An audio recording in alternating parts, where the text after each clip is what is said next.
செயலை விதையுங்கள், பழக்கம் உருவாகும். குணத்தை விதையுங்கள், உங்கள் எதிர்காலம் உருவாகும்.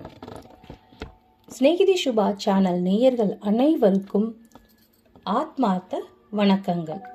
இது உங்கள் தோழி சுபலட்சுமி முத்துக்குமரன். இன்னைக்கு ஒரு அருள் நெறி கதை.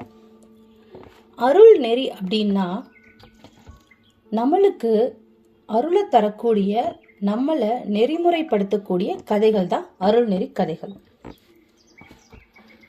முன்னோர்கள் சொல்ல கேள்விப்பட்டிருக்கோம், நாம இறக்கும் தருவாயில என்ன நினைக்கிறோமோ அதுவாதான் அடுத்த பிறவில வருவோன்ட்டு.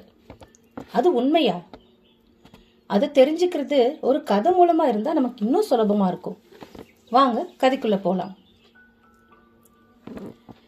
நீண்ட காலத்துக்கு முன்னாடி மாதவபுரின்ற ஊர்ல கடவுள் பக்தியில சிறந்த ஒரு பெரியவர் இருந்தாரு. கடவுள் பக்தியை வளர்த்துக்கிறதே தன்னோட லட்சியமா இருந்துட்டு வந்தாரு. ஒவ்வொரு நாளும் தவறாம ஜபம், தியானம் ஆகிய ஆன்மீக சாதனைகளை செஞ்சு வருவது அவரோட வழக்கம். தனது லட்சியத்திலிருந்து எந்த காரணத்தை முன்னிட்டும் எப்போதும் அவர் பிறழவே மாட்டாரு. தவ வாழ்க்கை உறுதியுடனும் தொடர்ந்தும் அவர் பின்பற்றி வந்தாரு. ஆகவே நாளடைவில் நல்ல ஆன்மீக முன்னேற்றம் அவருக்குள்ள உண்டாயிற்று. அப்போது நிறைய இளைஞர்கள் அவரை நாடி ஆத்மோபதேசம் பெறுவதற்காக வந்தாங்க.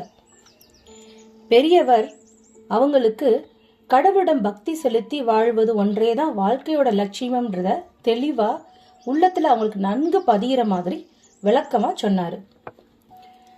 தாம் எத்தகைய வாழ்க்கை வாழ்ந்தாரோ அதையே தான் தம்முடைய சீடர்களுக்கும் பெரியவர் எடுத்து சொன்னாரு. தான் எதை போதிச்சாரோ அதே தான் வாழ்க்கையாக வாழ்ந்துட்டும் வந்தாரு. பெரியவர்கிட்ட உபதேசம் பெற்ற பல இளைஞர்கள் கடவுளிடம் பக்தி செலுத்த தங்கள் வாழ்க்கைய பயனுள்ளதா ஆக்கிக்கிட்டாங்க. இந்த மாதிரி பெரியவர் பல ஆண்டுகளா தன்னோட ஞான பணியை தொடர்ந்துட்டே வந்தாரு. இந்த நிலையில அவருக்கு முதுமையும் வர ஆரம்பிச்சது. தன்னோட ஆயுட்காலம் சீக்கிரமாவே வரப்போகுது அப்படின்னு சொல்லி பெரியவர் உணர்ந்தாரு. அதனால தன்னோட அந்திம காலத்தை காசியில கழிக்க விரும்பினாரு. குருவோட உள்ளத்துல எழுந்த கருத்தை சீடர்கள் புரிஞ்சுக்கிட்டாங்க. பெரியவரை இளைஞர்களாகிய 4 சீடர்களும் வந்து என்ன சொன்னாங்க அப்படின்னா, சுவாமி, தங்க விருப்பப்படியே செய்யலாம். தங்களை ஒரு பல்லாக்கில் அமர்த்தி நாங்கள் 4 பேரும் காசிக்கு தூக்கிட்டு போறோம். தொடர்ந்து சில நாட்கள் பயணம் செய்தாலே காசி விரைவிலேயே நம்ம போய் சேர்ந்துடலாம் அப்படின்னு சொன்னாங்க. பெரியவரோ தன்னோட அந்திம கால விருப்பத்தை நிறைவேற்ற தர முன்வந்த சீடர்களை நினைச்சு ரொம்ப மகிழ்ச்சி அடைந்தாரு. மனமார்ந்த சம்மதத்தை சொன்னாரு. சீடர்களும் தன்னோட குருநாதரை பல்லக்கிலே வச்சு எடுத்துக்கொண்டு பிரயாணம் புறப்பட்டாங்க. வேகமாக பல்லக்க இளைஞர்கள் தூக்கிட்டு போனாங்க. அதனால விரைவிலே காசியை நெருங்கும் நிலை வந்துருச்சு. குருவுக்கு தன்னோட அந்திம காலம் நெருங்கி விட்டது புரிந்தது. அதனால அவரு பல்லக்கு இப்போ எங்க இருக்கு அப்படின்னு கேட்டாரு. பல்லக்கு காசியை அடைந்திருக்கும்னு நினைச்சு அவர் கேட்டாரு. ஆனா அப்போது பல்லக்கு சில மணி நேரத்துல காசியை அடை போற நிலையில இருந்ததை தவிர காசிய அடையல. அதனால சீடர்கள் என்ன சொன்னாங்கன்னா, சுவாமி, பல்லக்கு இப்போது பறையர்களின் சேரி அருகிலே இருக்கிறதுன்னு சொன்னாங்க. பல்லக்கில் உள்ள அந்த குரு காதுல சீடரோட பதில் விழுந்து கொண்டிருந்த அதே சமயத்துல குருவோட உயிர் பிரிஞ்சிடுச்சு.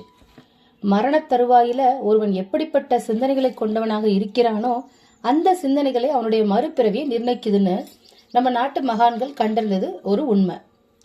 மரணம் அடையும் போது பறையர்களின் சேரி அப்படின்னு காதுல விழுந்ததுனால பறைச்சேரியின் நினைவு குருவோட உள்ளத்துல இருந்துச்சு. அது காரணமாக அவரு மறுபிறவியில பறையர்கள் வாழும் பகுதியாகிய ஒரு சேரியில பிறந்தாரு. ஆனா குரு தவ வாழ்க்கை வாழ்ந்திருந்ததுனால அந்த நல்ல சம்ஸ்காரங்கள் வீணா போகல. ஒரு அரசனுக்கு கீழே வேலை பார்த்து வந்த ஒரு பறையனுடைய வீட்டில தான் அவர் பிறந்தாரு. அந்த பறையன் ஒவ்வொரு நாளும் இரவு முழுவதும் தலைநகரத்தை சுத்தி வருவான். இரவுல 4 ஜாமங்களிலும் வீதிகள்ல நடந்து கொண்டே பறையை அடித்து, திருடர்கள் உஷார், திருடர்கள் உஷார், ஜாக்கிரதையா இருங்க, ஜாக்கிரதையா இருங்கன்னு சொல்லி பொதுமக்களை எச்சரிப்பான். இரவுல திருடர்கள் தங்கள் கைவரிசையை காட்டாமல இருப்பதற்காக அரசன் இந்த ஏற்பாட்டை செஞ்சிருந்தாரு. இந்த பறையனுக்குத்தான் அந்த குரு தமது மறுபிறவியா மகனாக பிறந்தார். மறுபிறவியிலும் அவருக்கு அவரோட பழம் பிறவியை பற்றிய உணர்வுகள் இருக்கத்தான் செஞ்சது. மகனுக்கு உலக வாழ்க்கையில மீது சொல்ல முடியாத வெறுப்பு. மக்கள்ல நிறைய பேரு அவித்தைக்கு உட்பட்டுத்தான் வாழ்க்கை நடத்திட்டு இருக்காங்க. அதனால மகன் உலகப்பற்றுள்ள மக்களுடன் பழகுவதை தவிர்த்து ஒதுங்கியே வாழ்ந்தான். தனிமையில இருப்பான், யாரோடையும் பேச மாட்டான். இந்த விதம் வாழ்ந்து வந்தவனை ஒரு பிறவி ஊமனே நினைச்சு அந்த குடும்பத்தில் இருக்கவங்களும் அந்த ஊர் மக்களும் ஒதுக்கியே வச்சிருந்தாங்க. இந்த நிலையில தந்தை தன் மகன் ஒரு உதவாக்கற, ஒன்றுக்குமே பயன்படாம அசடன் நினைச்சான். அதனால மகனை எப்படியாவது தன் இஷ்டப்படி வாழ்ந்துட்டு போட்டுன்னு சொல்லி தண்ணி தெளிச்சு விட்டுட்டான். மகனும் தன் போக்கிலே வளர்ந்து வந்தான். ஒரு சமயம் பறையன் ஏதோ ஒரு அவசர வேலை காரணமா திடீர்னு பக்கத்து ஊருக்கு போக வேண்டிய நிலைமை ஏற்பட்டுச்சு. அவன் அரசன் கிட்ட போய் நிலைமைய விளக்குனான். தனக்கு பதிலா தன்னோட ஊமை மகன் அன்றைய தினம் நகரை சுத்தி வந்து 4 ஜாமங்கள்லயும் பறையடிப்பான்னு சொன்னான். அரசனும் ஒப்புக்கொண்டு அனுமதி கொடுத்துட்டான். இப்போ மன்னன் மாறு வேடம் போட்டு இரவு நேரங்கள்ல நகர சோதனை செய்வது வழக்கம். அவன் இந்த ஊமை அசட எப்படி தன் வேலையை ஒழுங்கா கவனிக்க போறான்னு நினைச்சான். அதனால ஊமை இன்றைக்கு என்னதான் செய்கிறான் அப்படின்றத அவனுக்கு தெரியாம நாம கவனிச்சு பார்க்கலான்னு முடிவு பண்ணான். சாயங்காலம் வந்துருச்சு, இருளும் சூழ்ந்துருச்சு. இரவுல முதல் ஜாம பொழுது வந்தது. பறையனின் ஊமை மகன் பறையை அடித்துக்கொண்டே வீதி வீதியாக நகரத்தை சுற்றி வந்தான். அவனுக்கு தெரியாம அரசன் அவனை தொடர்ந்து கொண்டிருந்தான். பறையை அரைஞ்சிட்டு எச்சரிக்கை தந்து கூவ வேண்டிய நேரமும் வந்துருச்சு. அரசன் ஊமை மகன் இப்போது என்ன செய்வான் என்று நினைத்தபடியே மறைவாக ஒரு இடத்துல இருந்து கவனிச்சான். காம குரோதஸ்ச லோபஸ்ச தேகே திஷ்டந்தி தஸ்கராகா ஞானரத்ன அபகாராய தஸ்மாத் ஜாக்கிரத ஜாக்கிரத அப்படின்னு ஊமையன் கூவ ஆரம்பிச்சான். அதாவது காமமும் குரோதமும் லோபமும் உடலில் உள்ள திருடர்கள். அவர்கள் ஆத்ம ஞானமாகிய ரத்னமணியை பறித்து கொண்டு போய்விடுவார்கள். ஆதலால் ஜாக்கிரதையா இருங்க, ஜாக்கிரதையா இருங்கன்னு சொல்லி வீதியில கூவிக்கொண்டே போனான் பறையனின் மகன். மறைவா இதிலிருந்து பார்த்த அரசனுக்கு ஒரே ஆச்சரியம். இந்த இளைஞன் உண்மையிலேயே ஊமை இல்லையா? இவர் உடலில் வாழும் போதே முக்தியை பெற்று வாழும் ஜீவன் முக்தர் என்பதை உணர்ந்து பெரிதும் மகிழ்ச்சி அடைந்தான். முதல் ஜாமம் முடிஞ்சிருச்சு. 2வது ஜாமம் வந்தது. அரசன் இப்பயும் மறைவா இருந்து கவனிச்சுக்கிட்டே இருக்கான். இந்த ஊம பையன் இப்படி வித்தியாசமா ஒரு ஜீவன் முக்தரை போல நடந்துக்கிறானே, அதாவது அவனுக்கு எல்லா உண்மையும், ஒரு முக்தி பெற்றவர் என்ன உண்மையெல்லாம் தெரிஞ்சிருப்பாரோ அதெல்லாம் தெரிஞ்சிருக்கே, இவன் அடுத்து என்ன சொல்ல போறான் அப்படின்ட்டு கவனமா கவனிச்சான். இப்போ அந்த மகன், அதாவது பறையனோட மகன் கூவுனா, ஜன்ம துக்கம் ஜரா துக்கம் ஜாயா துக்கம் புனப்புனக சம்சார சாகரம் துக்கம் தஸ்மாத் ஜாக்கிரத ஜாக்கிரத. பிறப்பும் துக்கம், மூப்பும் துக்கம், மனைவியும் துக்கம், மீண்டும் மீண்டும் பிறவிக்கடனும் துக்கம். ஆகவே ஜாக்கிரதையாக இருங்க, ஜாக்கிரதையாக இருங்கன்னு சொல்லி அந்த ஊமையன், அதாவது அரசன் ஜீவன் புக்தர் நினைச்சிருக்க அந்த இளைஞர் முழங்கியத அரசன் தன்னோட காதால கேட்டான். அப்படியே 3வது ஜாமத்திலையும் பறை அரைஞ்சு என்ன சொன்னான்னா, மாதா நாஸ்தி பிதா நாஸ்தி நாஸ்தி பந்து சகோதரக அர்த்தம் நாஸ்தி கிரகம் நாஸ்தி தஸ்மாத் ஜாக்கிரத ஜாக்கிரத அப்படின்னு சொன்னான். தாயும் இல்ல, தந்தையும் இல்ல, உற்றாரும் சகோதரனும் இல்ல, சொத்தும் இல்ல, வீடும் இல்ல. ஆகவே ஜாக்கிரதையாக இருங்கள், ஜாக்கிரதையாக இருங்கள்னு கூவினான். 3ஆம் ஜாமத்தில் ஜீவன் முக்தர் பறையை முழங்கி எச்சரிக்கையாக கூவியவற்றையும் அரசன் கேட்டான். இன்னும் ரகசியமா அவனை வீதி வீதியா பின்தொடர்ந்து போய்கிட்டே இருந்தான். 4வது ஜாம பொழுது வந்தது. வீதியில் பறை அடித்துக் கொண்டே சென்ற இளைஞர் உஷார் சொல்லும் போது இப்ப பின்வருமாறு சொன்னான். எப்படி சொன்னா? ஆசையா பத்தையே லோகே கர்மணா பகு சிந்தையா ஆயுஷ் ஷீனம் ந ஜானாதி தஸ்மாத் ஜாக்கிரத ஜாக்கிரத. அதுக்கு என்ன அர்த்தம்னா, ஆசையால கட்டுண்டு உழலும் உலகம் கர்மத்தாலும் பல கவலையாலும் ஆயுள் செய்வதை யாரோ அறிவார்கள். ஆகவே ஜாக்கிரதையாக இருங்கள், ஜாக்கிரதையாக இருங்கள்னு கூவினான். 4 ஜாமத்திலேயும் இளைஞர் பறையை முழங்கி தெரிவித்த வேதாந்த உண்மைகள் அரசரோட உள்ளத்தை ரொம்ப கவர்ந்துச்சு. அவன் மனதுக்குள்ளாவே ஜீவன் முக்தரை ரொம்ப போற்றி வணங்கினான். இந்த மகான் சம்மதிப்பார்னா அவரையும் அவர் விரும்பும் வேலையை கொடுத்து அரண்மனையில வச்சுக்கலாம் அப்படின்னு நினைச்சபடி அரசன் அரண்மனைக்கு போயிட்டான். மறுநாள் புலர்ந்தது. பறையன் அரசனை பார்ப்பதற்காக வந்தான். அப்போது அரசன் அவன்கிட்ட, இதுவரையிலும் ஊமையைப் போலவே இருந்து வந்த உன் மகன் உண்மையிலே ஊமையன் அல்ல, அவன் ஒரு ஜீவன் முக்தர். அப்படிப்பட்ட மகான் ஒருவர் நமது நாட்டில் வாழ்வது நமது முன்னோர் செய்த பூர்வ புண்ணியத்தின் பயன் அப்படின்னு சொன்னாரு. அவர் ஒரு முறை நமது அரண்மனைக்கு வந்து போக ஒப்புக்கொண்டால் நல்லது.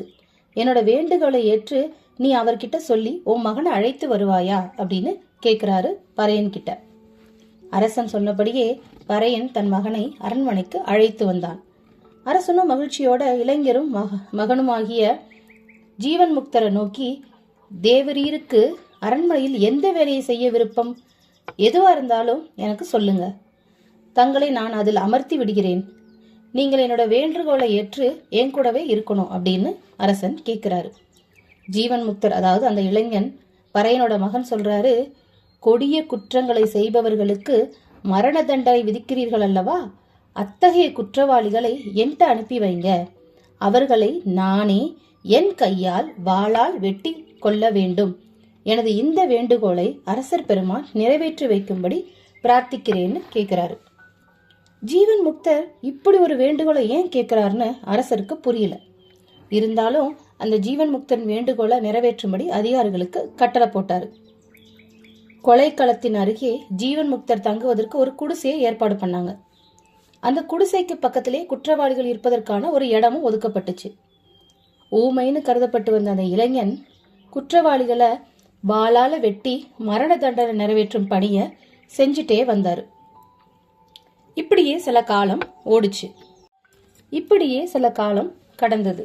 ஒரு நாள் யமதர்மராஜா படைப்பு கடவுளாகிய பிரம்மதேவன் கிட்ட போய் கவலையோட நின்னாரு. அவர் வருத்தத்தோட இருக்கதை பார்த்து பிரம்மர் அவரை, என்ன விஷயம், சோர்ந்து போயிருக்கீங்க? யமதர்மராஜானா மற்றவர்கள பயந்து போயிருக்கணும், ஆனா நீங்க சோர்ந்து போய் இருக்கிறத பார்க்க எனக்கே கவலை வந்துடுச்சு அப்படின்னு கேட்டாரு. யமதர்மராஜாவோ கவலையில மூழ்கியவராக, மண்ணுலகுல கொடிய குற்றங்கள் செய்பவர்களை நான் நரகத்துக்கு இழுத்துச் சென்று துன்புறுத்துவதை தாங்கள் அறிவீர்கள். எனக்கு கொடுக்கப்பட்டுள்ள இந்த பணியை எவ்வளோ காலமாக அறநெறி தவறாம நான் செஞ்சுட்டு வரேன். இப்போ நிலைமை வேற விதமா இருக்கு. கடந்த சில மாதங்களாக எனக்கு வேலையே இல்லாமல் போயிடுச்சு. அது காரணமாக நரகமும் கூட பாழடைந்து மோசமாய்கிட்டே வருது. நரகம் வருபவங்களே இல்லை. ஆகவே என் வேலைக்காரர்களும் ஒரு வேலையும் இல்லாம இருக்காங்க. பாவம் செய்யறவங்க எல்லாம் எங்க தான் போனாங்க? அவங்க பெற வேண்டிய தண்டனைகளை நாங்கள் நிறைவேற்ற வேணும்ல. எங்களுடைய தர்மத்தை நாங்க செய்யாமல் இருப்பது நியாயமா இருக்குமா? பாவிகள் என்ன ஆகுறாங்கன்னு எனக்கு புரியல. இந்த கவலையிலால தான் நான் ரொம்ப வாடி போயிருக்கேன்னு சொல்லி பிரம்மதேவன் கிட்ட முறையிட்டாரு யமதர்மராஜா. பிரம்மதேவருக்கு விஷயம் புரியல. பாவிகள் யமலோகம் வருவதில்லைன்னு அவருக்கு ஆச்சரியமா இருந்தது. அப்படியானா பாவிங்க எங்க தான் போறாங்க அப்படின்னு யோசிக்கிறாரு. காரணத்தை நம்ம ஆராய்ஞ்சு தெரிஞ்சுக்கலாம்னு சொல்லிட்டு பூலோகத்துக்கு வர்றாரு பிரம்மதேவர். அரசனோட அரண்மனையில நடக்கிறத நல்லா கூர்ந்து பாக்குறாரு. அரசன் கொடிய குற்றங்களை செய்தவர்களுக்கு மரண தண்டனை விதிக்கிறாரு. வீரர்கள் குற்றவாளிகளை கொலைக்களத்துக்கு கூட்டிட்டு போறாங்க. அங்கே ஒரு இளைஞன், அவர்தான் அந்த ஜீவன் முக்தர் பறையாரோட மகன், குற்றவாளிகளை வாளால் வெட்டுவதையும் பிரம்மதேவர் கவனிக்கிறாரு. ஆனா கொலைக்களத்துல மரண தண்டனை ஒரு விசித்திரமான முறையில இளைஞன் நிறைவேற்றிட்டு வந்தான். என்ன அப்படின்னா, கொலைக்களத்தின் எதிரிலேயே 2 பெரிய படங்களை இளைஞன் வச்சிருந்தான். அவற்றுல ஒன்று சிவபெருமானுடையது, மற்றொன்று விஷ்ணுவினுடையது. 2 படங்களுமே உள்ளத்தை ஈர்க்கும் வகையில தெய்வக்கலை பொருந்தியவையாக இருந்தது. இந்த திருவுருவங்களுக்கு சாத்தியிருந்த மலர் மாலைகள்ல இருந்து நறுமணம் வந்துட்டு இருந்துச்சு. கோயில்கள்ல இருக்கிறது போல தீபங்களும் ஏத்திருந்தாங்க. வாசன தூபங்கள் மனம் வீசிட்டு இருந்தது. அது கொலைக்களம் முழுவதும் பரவிட்டு இருந்தது. திருவுருவ படங்களுக்கு கீழே மகான்களின் வரலாறுகளையும் இந்து மத உண்மைகளையும் புகட்டும் சாஸ்திரங்களை கொண்ட ஓலைச்சுவடிகளையும் வச்சிருந்தாங்க. மொத்தத்துல அந்த இடம் தெய்வத்தின் விசேஷ சாநித்தியம் பெற்ற கோயில்கள் மாதிரி இருந்துச்சு. புனிதமான தெய்வீக சூழ்நிலை அங்க எல்லாம் பரவிட்டு இருந்துச்சு. பிரம்மதேவர் இதையெல்லாம் பார்த்தாரு. அங்கே அழைத்து வரப்பட்ட குற்றவாளிகளை இளைஞன் அங்கிருந்து 2 தெய்வ உருவங்களுக்கு முன்னால் நிறுத்தினான். அவங்களுக்கு சிவன், விஷ்ணு ஆகிய தெய்வங்களோட மகிமைகளை அவங்களோட உள்ளத்துல ஆழ்ந்து பதிகிற மாதிரி உணர்ச்சி ததும்ப இனிமையாக எடுத்து சொன்னான். அவன் சொன்னவைகளை கேட்டுக்கொண்டே தெய்வ திருவுருவங்களை குற்றவாளிகள் கண்கள் லயித்தன. அவங்களோட உள்ளம் தெய்வத்தோட நினைவிலேயே அப்படியே தோய்ந்திருந்தது. இந்த நிலையில இளைஞன் அவர்களின் பின்னால் நின்று வாளை ஓங்கி அவர்களுடைய கழுத்தை வெட்டினான். குற்றவாளிகள் தங்களுடைய தலை அடுத்த வினாடி மண்ணில் உருளப் போகிறது என்பதை தெரியாத நிலையில தெய்வங்களோட நினைவே தங்களுடைய உள்ளங்களில் முழு அளவில் ஆக்கிரமித்திருந்த நிலையில வெட்டப்பட்டாங்க. இதையெல்லாம் பார்த்த பிரம்மதேவருக்கு வியப்பு வந்துருச்சு. அவரு மரண தண்டனையை நிறைவேற்றும் பணியில ஈடுபட்டிருந்த வாலிபன் முன்னாடி போனாரு. அவன்கிட்ட, அப்பா, உலகத்துல எங்குமே எந்த காலத்திலுமே இல்லாத வகையில புதுமையா நீ மரண தண்டனை நிறைவேற்றுகிறாயே, இதற்கு என்ன காரணம் அப்படின்னு கேட்டாரு. அதற்கு பதிலா இளைஞன் என்ன சொன்னான்னா, முந்தைய பிறவியில அந்திம காலத்தின் போது நான் நடந்த நிகழ்ச்சிகளை எடுத்து சொல்றேன். என் காதுல பறைச்சேரின்ற வார்த்தை விழுந்தது. அப்போது உள்ளத்தில் பறைச்சேரியை பற்றிய நினைவு எழுந்த நிலையில என்னோட உயிர் போனது. அது காரணமாக பறையர்கள் வாழும் சேரியிலே நான் பிறந்தேன். என் உள்ளத்தில் அப்போது அந்த ஆக்கிரமித்திருந்த கருத்தே என்னோட மறுபிறவிக்கு காரணமாயிடுச்சு. மேலும் மரண காலத்துல என்னையவே நினைத்து கொண்டு உடலை விடுபவன் என்னையே அடைகிறான். இதுல எந்த சந்தேகமும் இல்லைன்னு கீதையில சாட்சாத் பகவானே அருளி செய்திருக்கார். ஆகவே இங்கு கொண்டு வரப்பற்றும் குற்றவாளிகள் ஆண்டவனே நினைச்சிட்டு உயிரை விட்டா ஆண்டவனே அடைவாங்க இல்லையா? இந்த எண்ணத்துலதான் குற்றவாளிகள் உயிர் பிரியும் போது அவங்க ஆண்டவன் நினைவா இருக்கிறதுக்காக இந்த ஏற்பாடுகள்லாம் செஞ்சு வச்சிருக்கேன் அப்படின்னு பிரம்மதேவருக்கு ஜீவன் முக்தர் விளக்கி சொன்னாரு. இளைஞனோட பதில் பிரம்மதேவருக்கு ரொம்ப மகிழ்ச்சியா இருந்தது. ஒவ்வொரு உயிருக்கும் கடவுளை அடைந்து அவரோடு ஒன்றுபடுவதுதான் லட்சியம். ஆனா பிறவி கடலை கடந்து ஆண்டவனோட ஐக்கியப்படுவது என்பது அவ்வளவு எளிதான காரியம் கிடையாது. ஆனால் மரண தண்டனை நிறைவேற்றும் பணியை ஏற்றுக்கொண்ட இளைஞனோ மிக சுலபமாக குற்றவாளிகளும் ஆண்டவனை அடையும் வழியை வகுத்து கொடுத்தான். ஆகவே பிரம்மதேவர் இளைஞனை மனசார பாராட்டி ஆசிர்வதிச்சாரு. இளைஞனை வாழ்த்திவிட்டு நிறைந்த உள்ளத்தோடு அவர் பிரம்மலோகம் போனார். இந்த கதையில நம்ம கூர்ந்து கவனிச்சோம்னா நம்ம எதுக்காக தெய்வ பக்தியோட இருக்கணும்னு பெரியவங்க சொல்றாங்கன்றது புரியும். என்ன நினைக்கிறோமோ அதுதான் நம்ம மனசுல ஆழமா பதியும், அதுவாதான் நம்ம ஆவோன்றது உண்மை, நிதர்சனமான உண்மை. இது விஞ்ஞான பூர்வமா பார்த்தாலும் சரி, ஆன்மீக பூர்வமா பார்த்தாலும் சரி, இதை யாரும் மறுக்கவே முடியாது. அந்த பழக்கத்துக்காக தான் சின்ன வயசுல இருந்தே கடவுளை நினைக்கிறவங்க கடைசி அந்திம காலம் வரும்போது அந்த கடவுள் நினைவு அவங்களுக்கு மேலோங்க இருக்கும்னு சொல்லுவாங்க. நம்ம எதை மனசுல ஆழமா போட்டு திருப்பி திருப்பி சொல்லிக்கிட்டே வரோமோ அதுதான் நம்ம கடைசி உயிர் புரியும் போதும் அந்த நினைவுகள் நமக்கு ஓடிக்கிட்டே இருக்கும். அதனாலதான் சொல்றாங்க, நம்ம நல்ல நினைவுகளோட தெய்வ நினைவுகளோட நாம உயிரை விட்டோம்னா தெய்வத்தோட பாதத்தை அடைஞ்சிருவோம், மறுபிறவி நமக்கு இருக்காது அப்படின்ட்டு. இந்த பழக்கத்துக்காக தான் ஏதாவது ஒரு ஸ்லோகமோ இல்ல ஏதாவது ஒரு மந்திரமோ இல்ல நாம அனைவரும் நல்லா இருக்கணும், வாழ்க வளமுடன் அப்படிங்கிற ஒரு சொல்லையாவது நாம சொல்லிக்கிட்டே இருக்கணும். அந்த பழக்கம் நம்ம உயிர் தரும் தருவாயிலும் நமக்கு ரொம்ப உதவியாக இருக்கும் அப்படின்னு சொல்றாங்க. இந்த கதை உங்களுக்கு பிடிச்சிருந்ததுன்னா நீங்க லைக் பண்ணுங்க, ஷேர் பண்ணுங்க, மறக்காம ஸ்நேகிதி சுபா சேனலை சப்ஸ்கிரைப் பண்ணுங்க. உங்கள்கிட்ட விடைபெற்றது உங்கள் தோழி சுபலட்சுமி முத்துக்குமரன். இந்த கதை, இதோட பேரு நடு இரவிலே முழங்கிய வேதாந்த முரசு. இந்த முரசுனால எல்லோரோட மனங்களும் ஒருவித அதிர்வுக்கு உண்டாயிருக்குன்னு நான் நம்புறேன். வாழ்க வளமுடன். ஹரே கிருஷ்ணா. வெற்றி உமதே.